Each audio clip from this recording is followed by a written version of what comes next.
Assalamu alaikum. Yau za mu yi magana ne akan lambobin da ake ce ma USSD Codes, amma wasu daga cikinsu.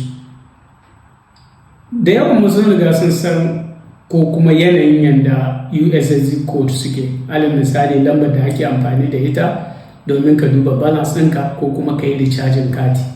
So, amma daga cikin waɗannan akwai wasu waɗanda mutane ba su san da su ba kuma suna da matuƙar amfani sosai. Alal misali yayin da kake so ka duba shin ko wani yana forwarded ɗin call ɗinka zuwa wata lamba daban amma kai baka da labari, ko kuma a'a kana son ka sa pin yayin da kake so ka ara ma wani wayarka, so da duk lokacin da ya kokarin ya kira wani wayarka za ta tambaye shi wannan pin ɗin, amma zai iya browsing, zai iya duba wasu abubuwa. So wayannan abubuwan duka ya za a yi su za mu duba kuma da wasu ma daga cikinsu. So kamar yadda za ku gani a wayata, yaya mutum zai iya duba cewa ko an yi forwarding ɗin kira zuwa ga wata lamba daban ko ba a yi ba. So abinda za ka iya yi sai ka shiga ka danna *#21#. Kana danna sai ka kira, kana kira zai nuna ma dukkan list ɗin, za ka ga ya nuna ma list ɗin. Abu kamar a nawa za ku ga cewa duka ya nuna disable.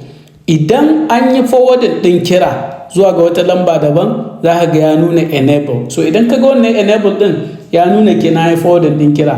So ya za ka yi ka cire shi? Yadda za ka yi ka cire shi, ka danna wannan dismiss ɗin, sai ka dawo sai ka sa #002#.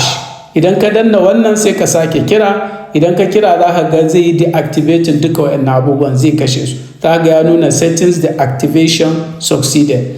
Abu na gaba da za mu duba shine yadda za a iya activating ɗin call waiting.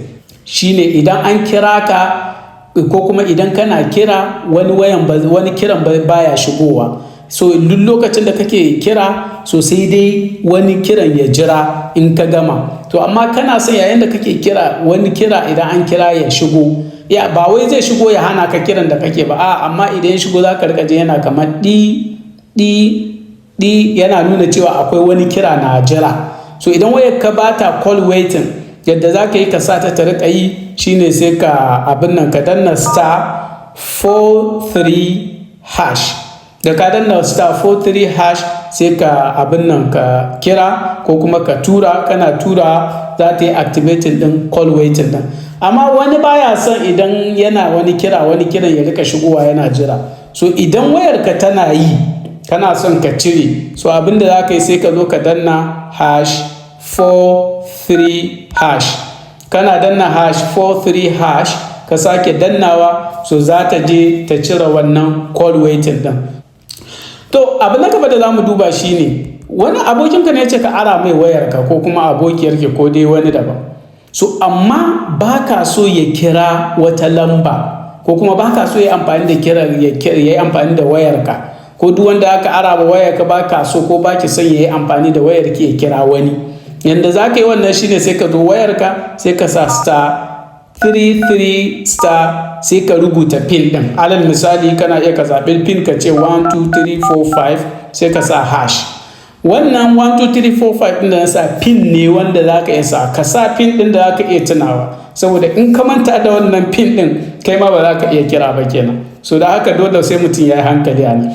So idan ka danna ya tafi, so yanzu duk wanda ya yi ƙoƙarin kira da wayarka za a tambaye shi wannan pin ɗin. Idan an dawo ma da wayarka wanda ka ara ma ya dawo ma da ita, kana so ka cire, so yadda za ka yi ka cire sai ka sa #33* sai kuma ka sa pin ɗin 12345. alal misali pin ɗin da muka sa sai ka sa hash, sai ka sake turawa. Abu na gaba da an duba shine akwai abin da ake ce ma abin na IMEI number, wato International Mobile Equipment Identity. Wata lamba ce da kowace waya tana da lambar, kuma kowace waya lambar ta daban. Wannan lambar idan mutum yana da ita zai iya gane wace irin waya ce kake da ita, wani kamfani ya yi ta, da duk dai wasu bayanai akan wayan mutum zai iya ganewa idan yana da wannan lambar.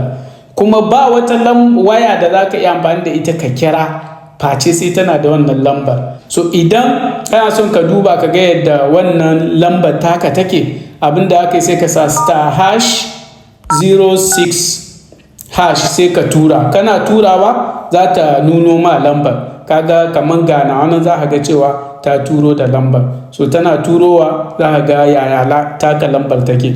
Abu na gaba da mu duba shine alal misali yadda za a iya duba bayanan dokoki da tsari na waya.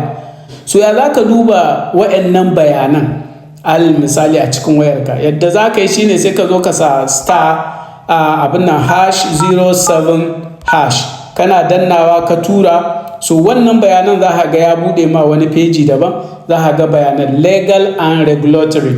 Abu na gaba da za mu duba shine alal misali tafiya ce ta kama ka, kana so ka tafi ƙauye, so amma ƙauye ba network, amma kana son yayin da kake ƙauyen ya kasance an kira wayarka za ta je wata lamba daban. Alal misali za ta je lambar matarka ko za ta je lambar mijinki. Mafiya lamba da shawara ya kasance kafin ka san nan call forward din ka bari sai kai kusa da inda network din ya ƙare, inda ka san ba ka samu network ba sai ka sa wannan call forward din. Kuma yayin da duk ka fito daga ƙauyen kana shigowa inda akwai network sai ka cire shi. Yadda za ka sa wannan call forward din shine za ka sa star hash 62 hash sai ka rubuta lambar ka. Alal misali a ce 080123456 gashi nan dai. Idan ka sa lambar ka sai ka danna, to yanzu duk call din da ya zo zai je wannan lambar da ka sa. Wannan lambar da ka sa fa lambar din da kake son a yi forwarding din call din ne zuwa gare ta. Abu na gaba, idan ka fito daga ƙauyen sai kake so ka cire wannan lambar da kake so ka yi forwarding gare ta, kana son ka cire wannan call forward din. So abinda za ka yi shine ko sai ka danna hash 62 hash, kana danna wannan ka sake turawa, wannan call forward din zai fita. Abu na karshe da zan ce, akwai lambobi da yawa maganar gaskiya da mutum watakila wasu ɗin sai ka bincika kai kanka a intanet, kamar kana son ka yi abu kaza ya za ka yi abu kaza. Amma waɗannan kaɗan daga cikin lambobin da suke da matuƙar amfani, watakila kuma za su amfane mu sosai. Da haka jama'a kada ku manta ku rika liking kuma ku yi subscribing kuma sannan ku yi sharing da wasu jama'a. Allah ya sa ya amfane mu sai wani lokaci kuma.